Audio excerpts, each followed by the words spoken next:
وآن بالزمان أن ينجلي عنه صلاة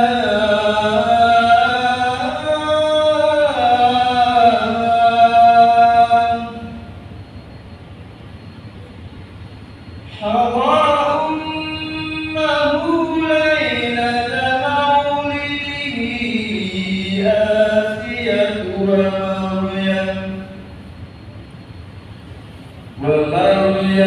في نسوة من الحظيرة القدسية وأخذها المخاض فولدته صلى الله عليه وسلم نورا يتلألأ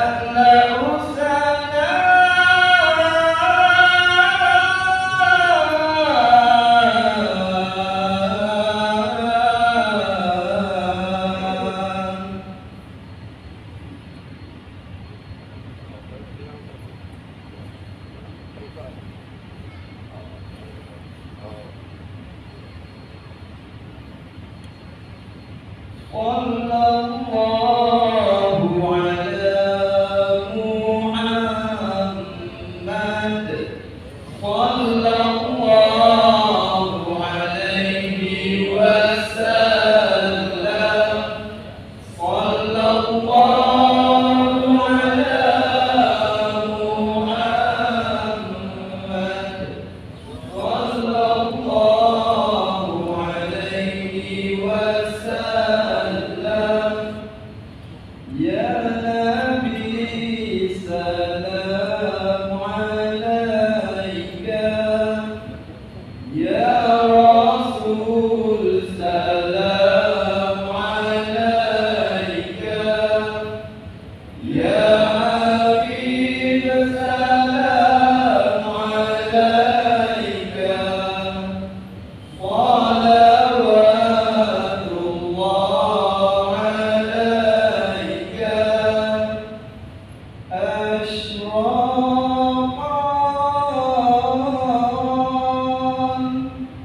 بدر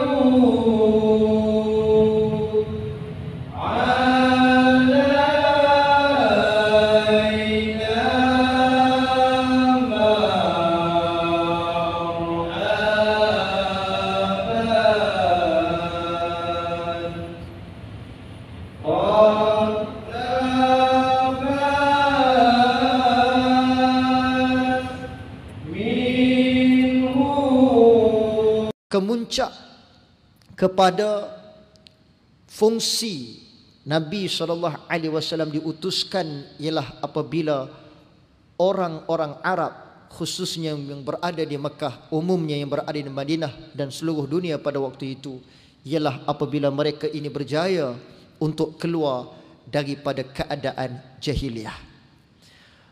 Maka malam ni tuan-tuan, kita nak lihat antara rahmat yang Nabi SAW berikan kepada alam, sekalian alam, antara lain adalah untuk mengeluarkan manusia daripada keadaan jahil atau jahiliyah. Maka apa itu jahiliyah?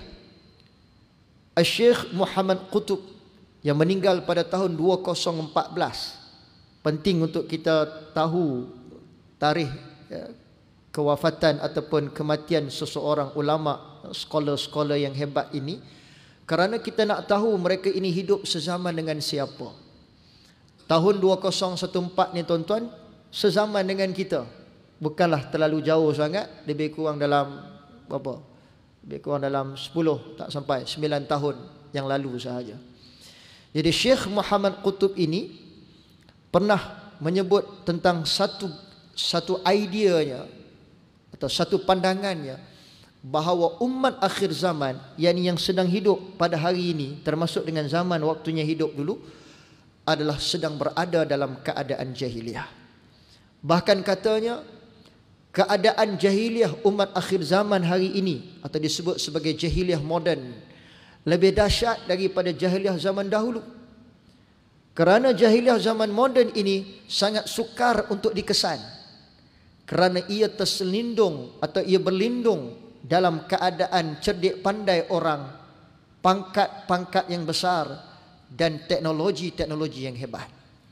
Adapun dahulu, tuan-tuan, nak mencari teknologi yang hebat agak sukar.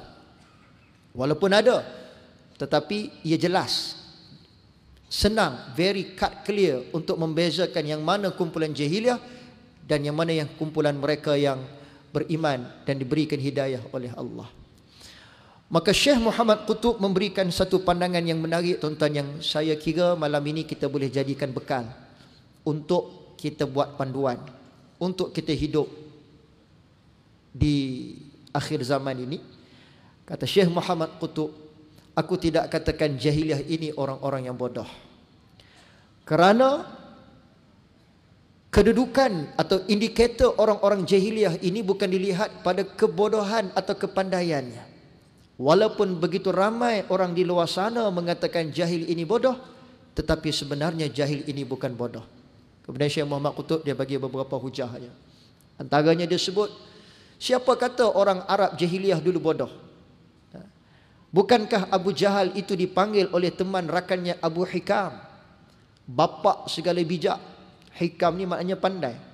Abu Jahal ni Nabi yang menggelarkannya Abu Jahal, bapa segala jahil. Tapi kawan-kawan dia tak panggil Abu Jahal dengan Abu Jahal. Kawan-kawannya memanggil dengan Abu Hikam, bapa segala bijak. Dan memang terbukti orang Arab jahiliah ni pandai. Mereka pandai dari segi ekonomi, jual beli. Mereka pandai dari segi perang. Mereka pandai dari segi bergerak, berjalan siang malam tanpa sesat di padang pasir. Mereka boleh bergerak daripada Syam turun ke Yaman, naik turun tanpa ada sebarang kesesatan. Maksudnya mereka tak sesat. Banding dengan kita ni, tuan-tuan, kena pakai Waze juga. Kalau tidak sesat, silap jalan. Dan mereka ini memiliki banyak ilmu-ilmu yang mungkin, kata Syekh Muhammad Qutub, tidak ada ilmu itu pada umat akhir zaman hari ini. Contohnya, tuan-tuan, kita selalu dengar tentang kaum Ad, kaum Thamud. Mereka ini Allah berikan dengan ilmu teknologi yang hebat. Kaum Ad, kemahiran mereka boleh membangunkan bangunan yang tinggi-tinggi kerana mereka memiliki ilmu teknologi tiang. Mereka pandai untuk mencari titik point untuk piling di satu-satu tempat supaya boleh dibangunkan bangunan itu dalam keadaan yang tinggi. Hebat. Saya baru balik dari Lawas, tuan-tuan, beberapa hari yang lalu, ada program bersama dengan Kerajaan Negeri Sarawak. Tuan-tuan, habis satu pengisian malam, saya dibawa oleh ahli jemaah masjid ziarah kawasan kampungnya di Kuala Lawas. Jadi dibawa rumah mak dia. Besar rumah, tuan-tuan. Rupanya orang duduk di Kuala ni, pintu rumah dia depan laut, depan Kuala. Jadi saya masuk daripada darat, maknanya masuk pintu belakang. Pintu belakang ni kecil ya, tapi makin ke depan makin luas, tuan-tuan. Sebab rumah itu di extend pergi ke tengah, semakin lama makin ke tengah laut. Kita, tuan-tuan, extend makin ke tanah, makin ke darat. Mereka semakin ke tengah, semakin ke tengah. Saya tanya tuan rumah, bawah ni apa? Dia sebut Kuala lah. Kuala ni nak kata laut pun tidak, nak kata sungai pun tidak, pertemuan antara sungai dengan laut. Jadi bawah tu dalam lah. Saya tanya, macam mana tuan buat rumah ni? Ataupun panggil orang ke macam mana? Dia kata, tak, kami buat sendiri. Rumah ini usianya 1977 dibangunkan. Saya baru ziarah, tuan-tuan, 2023. Nang steady. 14 kelamin boleh duduk dalam rumah tersebut. Bila hari raya, semua akan berkumpul di rumah ibu tu lah, rumah main dia tu. 14 kelamin, termasuk anak cucu, cicit pun ada, berlari dalam rumah tersebut. Kukuh. Sebab apa, tuan-tuan? Mereka bukannya ada civil engineering, degree in civil engineering. Mereka itu orang kampung saja, orang Kuala Lawas. Mereka tidak ada ocean engineering, tapi mereka tahu macam mana nak tanam piling di dalam dasar lautan, di atas tanah di dasar lautan tersebut. Saya tak boleh bayangkan macam mana nak buat. Bagaimana nak bawa tiang masuk ke dalam air yang dalam? Tak lemas ke? Nak bawa dengan bot? Oh, tak dapat nak bayangkan. Bila saya tanya, mungkin boleh bagi sikit macam mana nak buat? Nak piling saja, saya nak tahu yang tu dulu. Mereka kata kami tunggu bila air itu surut sikit. Bila air itu surut, kami akan buat tiang di tengah-tengah laut tu. Buat tiang di situ, bukannya bawa usung daripada darat, tidak, buat di situ. Kemudian piling menggunakan tali, tarik lepas, pam, tarik lepas, pam. Itu saya tak dapat nak gambarkan macam mana tu. Macam mana yang dia katakan tarik lepas pam, dia sebab dia bunyi pam tu. Macam mana tu saya tak boleh nak bayangkan. Kan? Kemudian kalau sampai malam-malam lah. Jika jadual air itu surut sampai ke malam, bila malam air pasang, stop. Esok sambung lagi tuan-tuan. Dahsyat. Kerana ada ilmu ini tuan-tuan, mereka boleh buat. Ya, belum tentu hari ini tuan-tuan, kita sendiri pun nak buat rumah di tengah laut kan tuan-tuan. Dia taklah tengah laut, tapi ceritanya buat rumah di atas air menggunakan piling tuan-tuan. Tanpa ilmu ia tak boleh dibuat. Kaum Ad Allah bagi kemahiran ini. Kaum Samud mereka ada kemahiran membuat rumah di dalam batu. Dan boleh bayangkan batu yang besar-besar itu, mereka boleh tebuk lubang tersebut untuk buat rumah di dalamnya tanpa menggunakan sebarang alat teknologi yang kita pakai hari ini. Hari ini make sense, kita boleh nampak, kita boleh bayangkan. Tapi zaman dahulu tanpa ada sebarang tenaga elektrik, alat-alat tukul dan sebagainya, bagaimana mereka boleh pecahkan batu tersebut untuk membuat rumah di dalamnya. Hari ini ya kita boleh buat rumah batu yang besar, tapi kita tidak menebuk batu yang besar. Kita menyusun batu bata yang kecil untuk menjadikan besar. Different, tak sama. Tuan-tuan, mereka hebat, tapi mereka tetap dipanggil jahiliyah. Syekh Muhammad Qutub membawa kita berfikir. Aku tidak katakan jahiliyah itu bodoh, kata Syekh Muhammad Qutub. Tetapi yang dikatakan jahiliyah itu ialah sebijak mana pun mereka, sehebat mana pun mereka, seberteknologi mana pun mereka. Sebab dia sebut dengan zaman kita lah.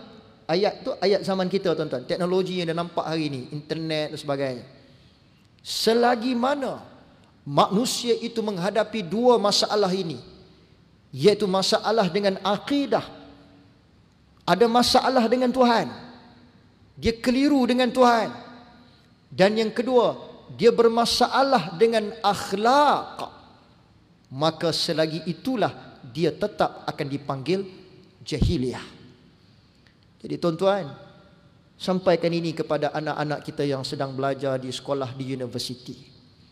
Sebanyak mana pun A, setinggi mana pun CGPA kita 4 flat, selagi mana kamu ada masalah dengan Tuhan dan kamu ada masalah akhlak, kamu tetap jahiliyah. Jahiliyah ini dipanggil jahiliyah moden. Sebab itu Syekh Muhammad Qutub kata susah kita nak detect. Sebab tengok macam pandai, bawa kereta besar, rumah besar, duit banyak, tapi jahiliyah. Tapi jahil.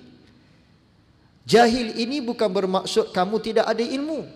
Rupa-rupanya jahil ini, kata Syekh Muhammad Qutub, kamu ada masalah dengan Tuhan dan kamu ada masalah akhlak.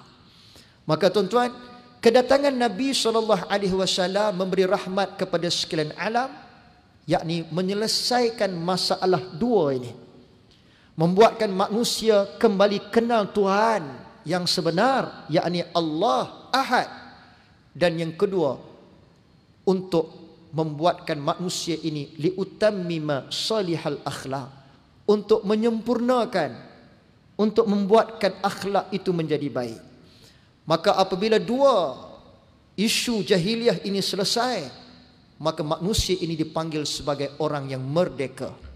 Sebab itu kemuncaknya berlaku pada Fathul Makkah. Merdekalah manusia itu daripada situasi jahiliyah seperti yang mana kita faham tadi. Dalam bahasa Arab tuan-tuan, merdeka ini membawa maksud istiqlal.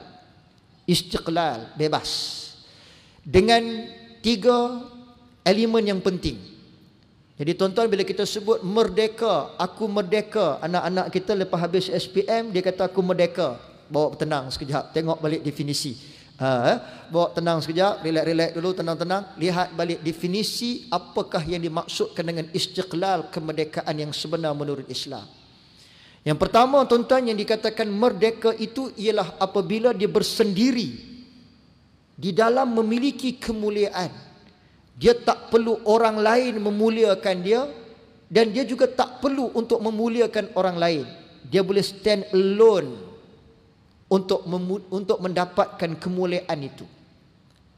Yang kedua tuan-tuan, dia boleh bangkit daripada penindasan dengan cara ikhtiari. Dia boleh bangkit seandainya dia ditindas, dan kebiasaannya orang-orang yang benar ni pasti akan ditindas, itu janji Allah tuan-tuan. Orang yang sampaikan benar yang benar, akan ada yang tak puas hati. Bila tak puas hati tuan-tuan, dia akan ditindas, akan dibuat macam-macam cara untuk menghalangnya, bahkan diubah. Dia orang yang betul, orang yang benar, diubah tiba-tiba menjadi pengganas ke, tiba-tiba jadi orang masalah ke, diubah supaya dia ditindas. Dan dia boleh ikhtiari, dia boleh bangkit semula daripada penindasan itu dalam keadaan ikhtiarnya sendiri. Dan yang ketiga tuan-tuan, yang dikatakan istiqlal ini melepaskan diri daripada satu ikatan dengan sendirinya, self initiate. Jadi tuan-tuan, daripada tiga maklumat tersebut, kita boleh buat satu kata kunci yang sama. Pertama tadi, stand alone untuk mendapatkan kemuliaan. Keduanya ikhtiari. Yang ketiganya adalah self initiate. Jadi daripada tiga ni tuan-tuan, kata kuncinya dia kembali balik kepada dia sendiri. Dia tak perlukan kepada benda lain, manusia lain untuk menyebabkan dia merdeka, tapi dia mesti datang daripada diri dia sendiri. Tuan-tuan, keyword penting adalah dalam diri sendiri. Baik.